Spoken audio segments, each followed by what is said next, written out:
గోదారమ్మ కుంకం బొట్టు దిద్ది మిరప ఎరుపు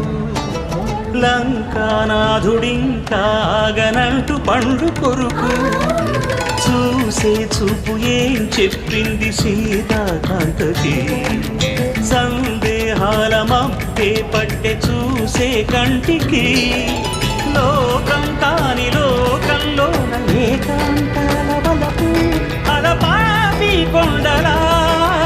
నలుపు కడగలేక నవ్వు తనకు రాగా ఉప్పొంగిలే గోదావరి ఊగిందిలే చేలోబరి భూదారిలో నీలాంబరి మా సీమకే చీనాంబరి వెతలు తీర్చు మా దేవేరి వేదమంటి మా గోదారి శబరి కలిసిన గోదారి రామచరితకే పూదారి ఏ సే సావధర్ సే